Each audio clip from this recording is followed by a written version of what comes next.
Fala, galerinha do canal, aqui é o professor Rogério Silva.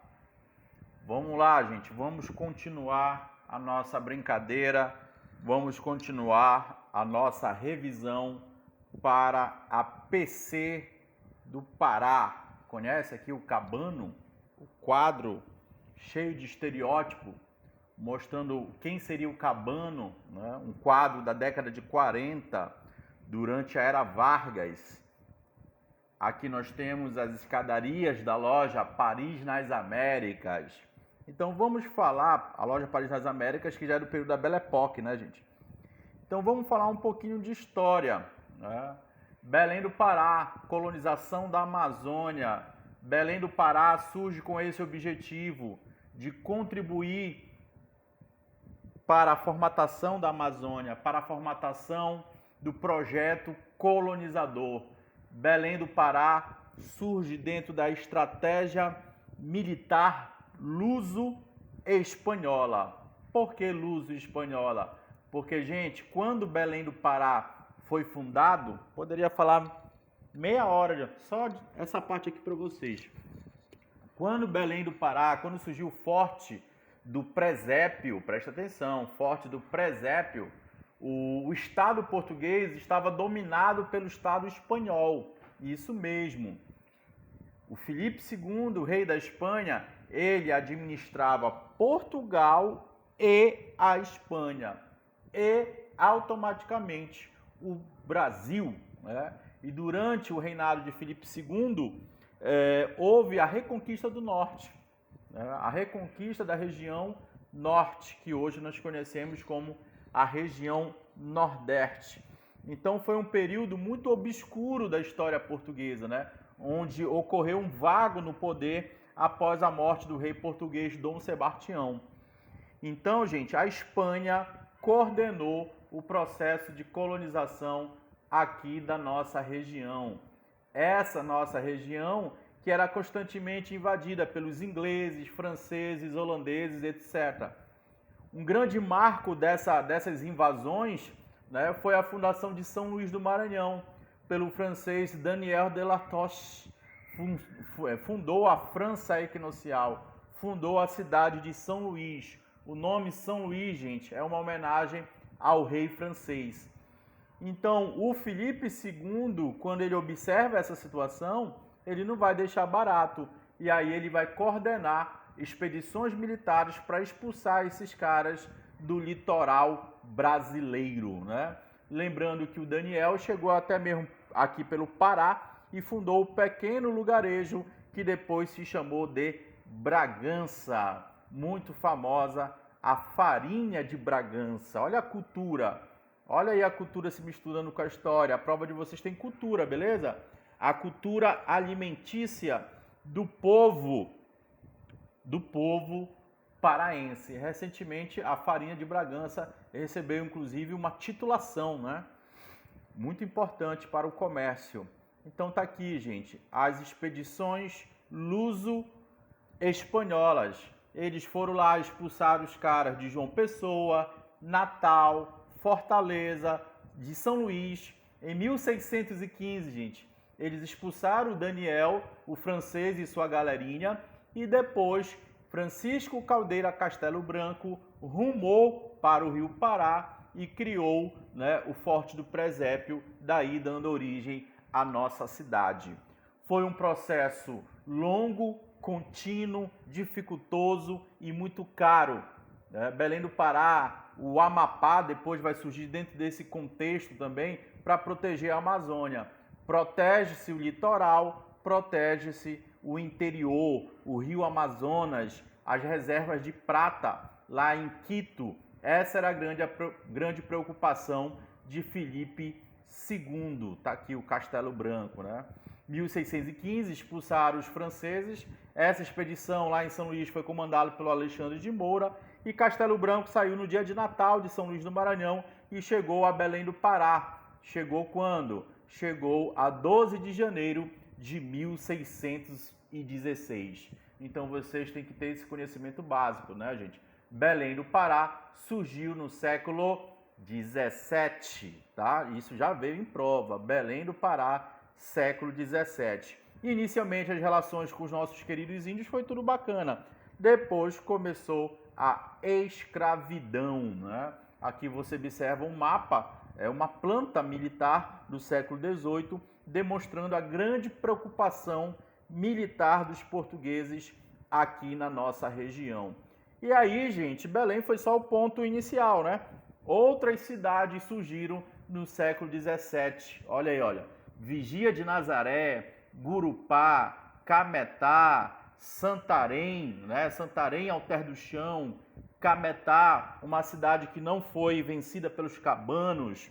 Então são cidades bem antigas do nosso querido estado. E aqui, gente, nós já temos cidades mais contemporâneas, mais moderninhas, cidades do começo do século XX, né? Da primeira metade do século XX. A Grande Marabá, Castanhal, que se destaca por importante comércio, Ananindeua também, na região metropolitana, né? Então tudo isso é muito importante para vocês entenderem toda a história do Pará, porque essas cidades estão correlacionadas a atividades econômicas, né? Inclusive na prova de delegado veio falando do cacau e graças a Deus eu falei aqui também na nossa revisão, no exercício aqui. Volte aí um vídeo que você vai observar, uns 2 vídeos atrás. Belle Époque, a economia da borracha, a economia do látex, final do século XIX, início do século XX, foi o primeiro momento da borracha. Alguns gostam de chamar de ciclo, o primeiro ciclo da borracha, onde Belém ficará conhecida como a Paris nas Américas, mas sem aquela temperatura bacaninha, né? Que aqui é quente pra caramba. Então a Belle Époque, gente, é um período de muito luxo, de muito conforto, promovido pelos seringalistas, pelos donos das casas aviadoras, mas por outro lado nós tínhamos muita miséria, muita pobreza. Nós não podemos esquecer, tá, gente? A contradição da Belle Époque. Era uma bela época para um pequeno grupo, para uma pequena burguesia. A maioria do povo ficava afastado dos benefícios que a economia da borracha trazia, né? Então tá aí, gente. Você tem aí no fundo lindas roupas sendo anunciadas nos jornais, nas revistas de época, mas muitas das meninas não tinham dinheiro para comprar essas roupas. Então a Belle Époque, gente, promoveu aqui em Belém do Pará e também em Manaus um grande crescimento econômico para alguns grupos. Os pobres estavam afastados de tal processo histórico cultural. Muitos deles, suas casas, seus pequenos casebres foram destruídos pela prefeitura e foram empurrados para a periferia da cidade. Um processo muito semelhante também aconteceu no Rio de Janeiro, né? Lá no contexto, muito tempo depois, aqui, muito tempo não, um pouco tempo depois, né? Com a revolta da vacina, né? Um pouquinho antes da revolta da vacina. Então, gente, vai haver uma exclusão métrica social, né? Os ricos vão se apropriar do centro da cidade. E isso é a transformação da Uber, né? Isso é a transformação da cidade. A cidade vai ganhar um caráter cosmopolita, o centro da cidade, né? Um dos grandes responsáveis por isso foi o prefeito, o intendente Antônio Lemos. Observa aí o período aí do governo dele, da prefeitura dele, né? Do mandato dele, 1897 a 1910, 1911, né? É justamente o período da Belle Époque. E durante o seu governo, várias grandes obras foram efetivadas. Tá aí as grandes obras para vocês. Tá aqui o Antônio Lemos com o seu bigodinho lindo e maravilhoso. Olha, destaque para o mercado aqui, né? O mercado de peixe do Velho Peso, né? Muito lindo, muito maravilhoso. Inaugurado em 1901. O Asilo de Mensidade, né? Na Avenida Tito Franco, hoje é o Almirante Barroso. Um prédio muito suntuoso, muito bonito, muito bem organizado, né? Embelezamento das praças, embelezamento do Teatro da Paz. Aqui, salvo engano, é a Praça Batista Campos. No interior da Amazônia, nós temos a Fordlândia, já na década de 20. A borracha tinha conhecido o seu processo de decadência lá por volta de 1910, 1915. O Henry Ford queria ter uma fonte da sua matéria-prima. Ele não queria ficar dependente do mercado asiático. E aí ele quis construir, hoje no município de Aveiro, no oeste do Pará, uma fábrica de pneus, de mangueiras, etc. Só que não deu certo, né? Não deu certo por conta das questões culturais, das questões climáticas e também, gente, né, ocorreu a Segunda Guerra Mundial. Tudo isso dificultou a continuidade do processo produtivo. Quando a Segunda Guerra Mundial acabou, o mundo todo se focou para as antigas reservas de borracha na Malásia, no Ceilão, próximo ali do Japão, e o Japão se transformou em um parceiro dos Estados Unidos. Então era muito mais fácil retirar a borracha de lá do que do interior da Amazônia. Então aqui nós temos imagens contemporâneas dessa cidade no oeste do Pará, tá certo, gente? Cuidado, o Ford não queria fabricar carros aqui, tá, gente? Não queria fabricar carros. Imagina retirar carros do interior da Amazônia, né, por via marítima. Seria muito difícil, né? O capitalismo exigia na época uma entrega rápida desse produto. Pneus, válvulas e mangueiras poderiam esperar um pouco mais. Magalhães Barata, estamos na década de 30. Década de 30, cara pálida. Aqui estamos no contexto do governo Vargas, da Revolução de 30. No centro de Belém, gente, nós temos esse monumento em forma do chapéu do Barata, correto? Fica em São Brás, na frente da rodoviária, né? No final da Almirante Barroso, com a José Malcher. Hoje nós temos uma estação do BRT e está completamente vazio e abandonado. Os restos mortais do governador estavam aí. Governador não, corrigindo, interventor. Então Magalhães Barata ele foi eleito interventor. Tá? Tinha práticas autoritárias, mas também tinha práticas populistas, como, por exemplo, a redução do preço de aluguéis. Então tinha um povo que amava o Magalhães Barata. Ele era um mito político aqui na década de 30. Só que houve a constitucionalização do país e o Barata não soube lidar com esse processo histórico, né, de retorno dos elementos democráticos. E ele começou a exacerbar, exagerar com seus poderes, perdeu a eleição, não aceitou, e aí ele foi retirado pelo próprio Getúlio Vargas em 35. Já era para ele ter saído em 34. Só que aí, gente, ele vai voltar. Ele vai voltar por conta de quem? Por conta da Segunda Guerra Mundial, década de 40. O SENTA, o Serviço de Mobilização de Trabalhadores para a Amazônia, vai trazer muitos e muitos nordestinos para trabalharem na retirada da borracha. E olha a propaganda aqui do SENTA, lindo e maravilhoso. Nordestino, venha para a Amazônia, venha para o esforço de guerra. Estamos na Segunda Guerra Mundial, não esqueçam. Aí, na imagem é facinho, né? Fortaleza, Teresina, São Luís, Belém. Mas na prática, meu amigo, era uma viagem extremamente penosa. Professor, por que eles não vinham pelo Oceano Atlântico? Porque estava tendo ataques de submarinos hitleristas. Ok? Olha aí, gente. Olha, o golpe está aí, cai quem quer. Era assim a retirada do látex? A vida do seringueiro era assim? Claro que não. Ele era muito explorado dentro do sistema de aviamento e muitas das vezes ele não tinha nem acesso, nem contato com as mulheres. Então a propaganda enganosa do SENTA nesse contexto, por isso o Magalhães Barata vai retornar para coordenar esse processo migratório juntamente com Getúlio Vargas. Ele sai do governo do Estado, né, da sua segunda interventoria, com o fim da Segunda Guerra Mundial. É eleito e reeleito senador da República na década de 40 para a década de 50. E em 56, pela primeira vez, foi eleito pelo voto direto, tudo dentro dos aspectos democráticos, mas logo veio a falecer, né? Então o Barata ele foi 2 vezes interventor, senador e foi governador apenas de 56 a 59. Interventor é porque foi através de uma nomeação. Beleza? Estamos caminhando, estamos caminhando.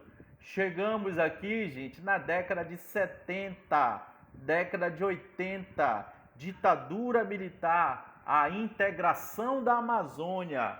Integrar para não entregar. Cuidado com isso na sua prova.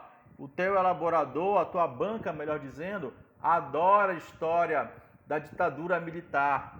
Então, gente, a prova não vem difícil, né? Só que você tem que ter a informação. A partir do momento que você tem, até mesmo por eliminação, você consegue matar facilmente a questão, né?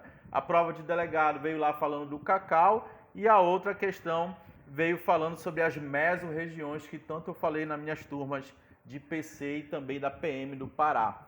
Beleza, gente? Então tá aqui, gente. Uma das grandes marcas da ditadura militar no Pará, gente, é a construção de várias e várias rodovias.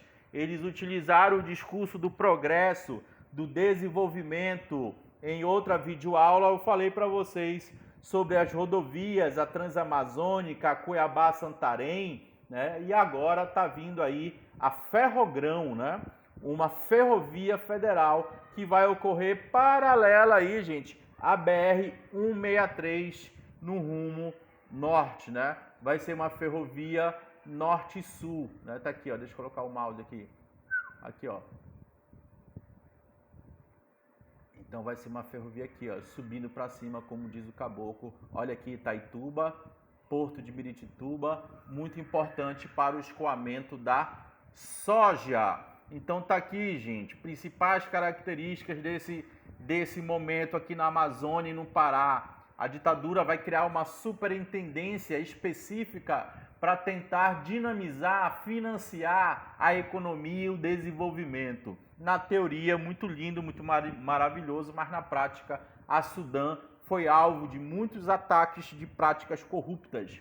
A Zona Franca já deu um pouco mais certo, né, gente? A Zona Franca de Manaus, para atrair uma área, né, de muitas isenções fiscais, para atrair grandes empresas para a região de Manaus, né, no território amazônico. Aqui você vê uma imagem da abertura de uma rodovia, né? Grandes projetos vão ser desenvolvidos, projetos de mineração, projetos de colonização, várias cidades importantes que ficavam às margens dos rios, agora estarão às margens das rodovias. Isso é uma das consequências do projeto de integração da Amazônia, que constava lá no PIN, né, no Plano de Integração Nacional, na década de 70. Você observa aí na imagem o projeto Jari, né, celulose, caulim, né, ali na região de fronteira do Amapá com o Pará. Muitos e muitos projetos serão desenvolvidos.